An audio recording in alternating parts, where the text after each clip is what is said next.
in the days, it was so much more difficult to get into this sector because firstly, it was expensive. Secondly, there was no job security. There was no growth like what is happening today. Pilots are refusing to get back to work until the order is completely withdrawn. That a number of these licenses which are under the scanner were issued during your time as head of the DGCA.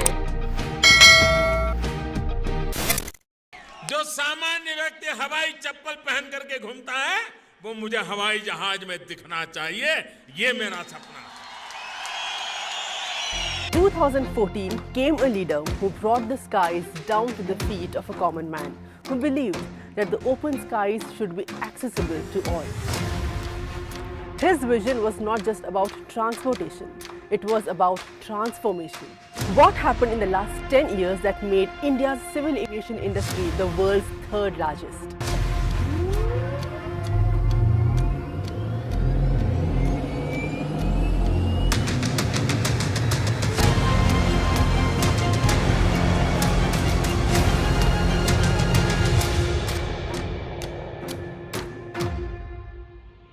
India's aviation industry that has changed the trajectory of nation's growth.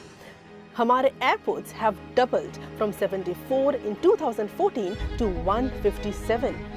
2023-24 में our airports handled a whopping 37.6 crore passengers, which is a 15% increase year on year. Brazil और Indonesia को पीछे छोड़कर India बन गया है तीसरा सबसे बड़ा डोमेस्टिक एविएशन मार्केट। पर ये सब हुआ कैसे?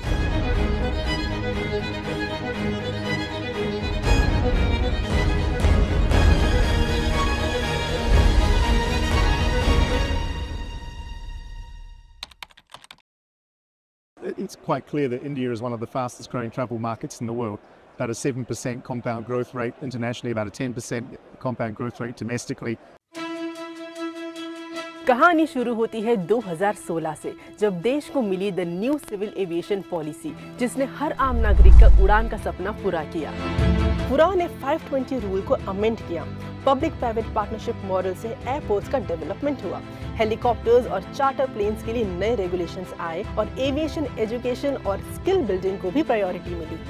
Until now, 1.43 crore people have availed the benefits of Udaan scheme. But 520 rule में आखिर क्या अमेंडमेंट हुआ? 520 rule is an important regulation जिसमें एयरलाइंस को इंटरनेशनल फ्लाइट्स ऑपरेट करने के लिए कम से कम 5 साल का ऑपरेशनल एक्सपीरियंस और कम से कम 20 एयरक्राफ्ट की फ्लीट जरूरी थी। ये रूल 2004 में इंट्रोड्यूस किया गया ताकि एयरलाइंस को इंटरनेशनल मार्केट में एंटर करने से पहले सफिशिएंट एक्सपीरियंस और रिसोर्सेज मिल सके। लेकिन 2016 में मोदी सरकार ने 520 रूल को अमेंड किया। Now, carriers don't need to have completed 5 years on domestic routes. However, they still need to either operate at least 20 aircrafts or reserve 20% of their fleet for domestic routes, whichever is higher. इस बदलाव से नई entrants को market में entry मिलने लगी और healthy competition बढ़ गया। Since 2014, there have been several new entrants in the Indian civil aviation industry, like AirAsia India, Flybig, Zoom Air, Star Air, जिससे आम नागरिक को मिले low airfares, more choices, service quality and regional connectivity. Would you believe me if I tell you that India has the highest number of low-cost carriers in the world? As of April 2024, 78.4% of India's domestic flights were operated by LCCs. So basically, India tops the list when it comes to choosing affordable flying options. Government का एक major step है private sector को बढ़ावा देना। Private sector की funding और efficiency से airports के ऑपरेशंस और भी स्मूथ और मॉडर्न बन रहे हैं। इंडिया के 14 major airports already public private partnership के अंडर ट्रांसफॉर्म हो रहे हैं। 21 नए ग्रीनफील्ड एयरपोर्ट्स को इन प्रिंसिपल अप्रूवल मिल गया है। इनमें से 12 एयरपोर्ट्स अभी ऑपरेशनल हैं। इनफैक्ट 2022 वो साल था when India witnessed the first major privatization in 2 decades of the loss-making Air India. We have a massive opportunity to scale up international connectivity and connect India to more points around the world. Not just because of India's own growth rate, the increasing attraction of India as not just a tourism destination but a key component of the global supply chain.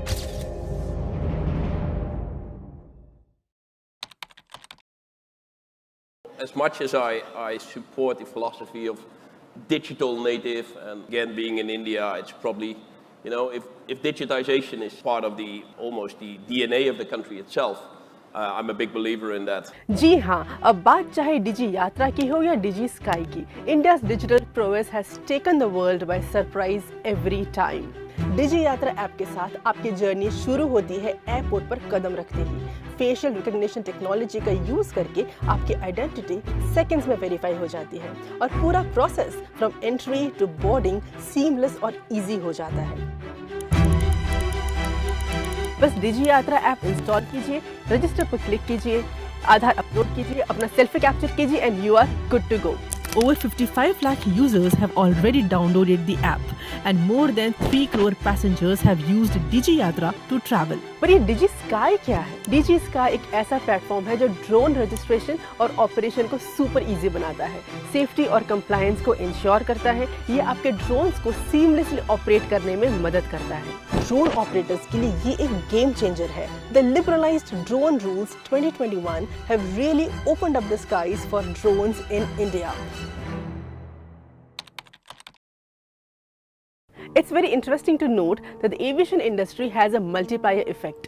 It has output multiplier of 3.25 and employment multiplier of 6.10. इसका आसान भाषा में मतलब ये है कि every 100 rupees invested in air transport contributes 325 rupees worth of benefits, and every 100 direct jobs in air transport results in 610 jobs in the broader economy. We are talking about 100 million passengers by the end of this year. This is going to rise to 400 million passengers by the year 2030. We need pilots for this growth. एक समय था जब aviation में pilots और crew की shortage थी, लेकिन आज एजुकेशन और स्किल बिल्डिंग पे फोकस करके हम इंश्योर कर रहे हैं कि इंडिया के पास एडिक्वेट पायलट्स और क्रू हो। अब हमारे स्काईज हैं ready for take off with skilled professionals. 2022 में इंडिया ने आज तक के highest commercial pilot licences issue किए, जो 2014 के डबल है, और उनमें से 15% विमेन पायलट्स हैं। That is almost 3 times the global average, which makes India the only country to have the highest number of female pilots. यही नहीं, जनवरी 2021 में ऑल विमेन क्रू ने तय की भारत की सबसे लंबी non stop flight from San Francisco to Bengaluru. 16,000 kilometre का सफर पूरा किया 17 घंटों में और बनाया एविएशन सेक्टर में नया record. Best part about tier 2 and tier 3 candidates is that they have a zeal to work. India की पायलट ट्रेनिंग भी टॉप नॉच है। We have 57 aircraft maintenance engineer training institutes that train around 3,500 students yearly. यही नहीं, आज देश में 35 से ज्यादा फ्लाइंग ट्रेनिंग इंस्टीट्यूट्स भी हैं। मैंने पहले काफ़ी जगह पूछा, पर फीस बहुत ज़्यादा थी और मैं एक नॉर्मल सी फैमिली से आती हूँ तो वो इतना ज़्यादा अफोर्ड नहीं कर सकते। फिर मुझे मेरे किसी फ्रेंड्स ने बताया, तो मैं यहाँ पे आई, मुझे स्टाफ बहुत अच्छा लगा, टीचर्स के एक्सपीरियंस से, गाइडेंस से, सारी चीज़ों में हेल्प हुआ है।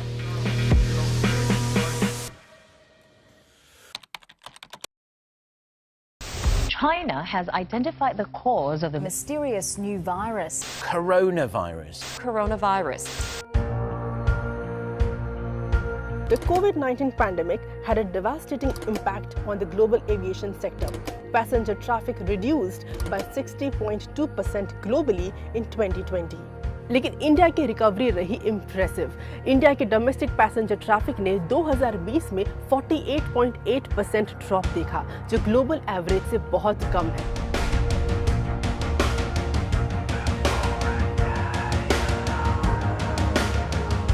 इंटरेस्टिंग बात यह है कि यूएस और इंडिया ही दोनों ऐसे इकोनॉमीज थे जहां एविएशन सेक्टर ने बाकी कंट्रीज से तेज रिकवरी की। आपको ये जान के खुशी होगी कि 2024 में the World Travel and Tourism Council has ranked India on 8th position for its tourism sector's increased contribution to GDP, moving up from the previous 10th position. Bharat अपने रिच कल्चर और नेचुरल रिसोर्सेज से एक preferred travel destination के रूप में उभर रहा है।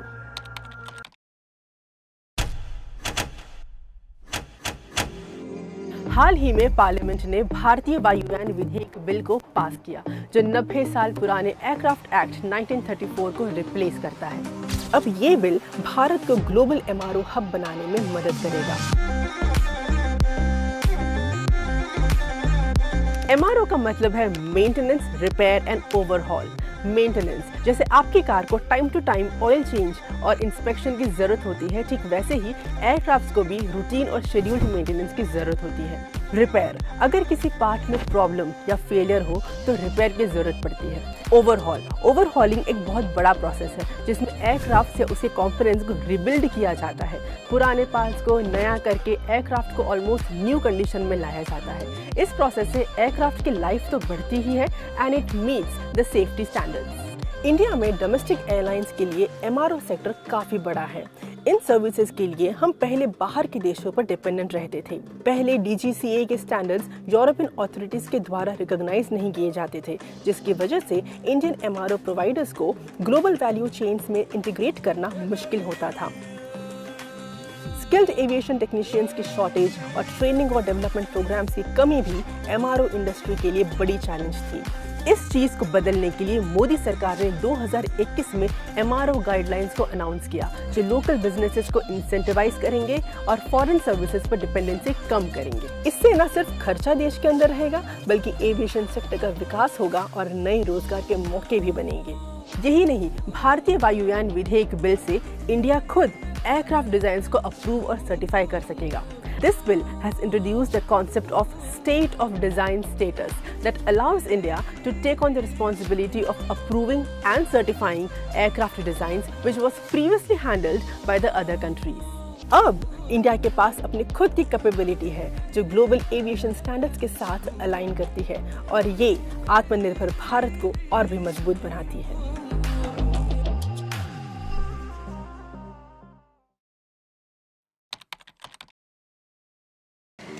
I feel the need for speed. हाँ बिल्कुल, India civil aviation industry is progressing with speed, spirit and solutions. 2035 तक करीब 40 करोड़ से ज्यादा लोग एयर ट्रैवल कर पाएंगे। बढ़ती डिमांड के साथ एयरपोर्ट्स की संख्या 157 से बढ़कर 230 से ज्यादा हो जाएगी, जो देश के रिमोटेस्ट लोकेशंस को करेगी कनेक्ट। पीएम मोदी का तो विजन है इंडिया को एक ग्लोबल एविएशन हब बनाना, ताकि देश का हर आम नागरिक दुनिया के हर कोने तक आसानी से पहुंचे। आज भारत स्टार्टअप पावर के दम पर दुनिया में ड्रोन टेक्नोलॉजी का सबसे बड़ा एक्सपर्ट बनने की ओर तेज गति से आगे बढ़ रहा है। और फ्यूचर में हम देख सकते हैं एक उभरता हुआ नया सेक्टर, इंडिया का ड्रोन इंडस्ट्री, जो ग्लोबल हब बनने के पोटेंशियल रखता है। ये इंडस्ट्री 2030 तक $6.6 बिलियन का रेवेन्यू जनरेट कर सकती है और इसका ग्लोबल मार्केट शेयर 7% तक पहुंच सकता है। इसके अलावा फ्यूचर का ट्रैवल एक्सपीरियंस होगा टेक सेवी और eco friendly, with more green airports, with next gen infra and sustainability solutions. हमारा देश अभी 100% ग्रीन एयरपोर्ट की तरफ बढ़ रहा है। आज के दिन हमारे देश में टोटल 66 एयरपोर्ट्स हैं जो 100% ग्रीन एनर्जी पर चलते हैं। ये विजुअल्स किसी गार्डन या पार्क की नहीं है, ये है बेंगलुरु का केम्पेगौड़ा टर्मिनल। इस टर्मिनल का हर कोना आपको नेचर के करीब ले आता है। इसका पूरा innovative airport design is made out of bamboo. यही नहीं, 2023 में UNESCO recognised Kempegowda terminal 2 as one of the world's most beautiful airports. और दिल्ली एयरपोर्ट बन गया है भारत का पहला carbon neutral airport. We are moving towards solar powered airports too. Cochin international airport is a notable example being fully powered by solar energy. Pilot licences की बढ़ोतरी हो या नए एयरलाइंस की एंट्री, टेक्नोलॉजिकल इनोवेशंस हो या सस्टेनेबल सॉल्यूशंस, MRO इंडस्ट्री हो या आम नागरिक की बढ़ती डिमांड, भारत का एविएशन सेक्टर वाकई में हवाई चप्पल से हवाई जहाज का सपना पूरा करने की दिशा में बढ़ चुका है। And India is poised to become the leading aviation markets, creating millions of opportunities. सच में sky is the limit for Indian aviation. ऐसे और भी इंटरेस्टिंग वीडियोस के लिए बने रहे माईगव के वाओ दिस इज अमेजिंग के साथ।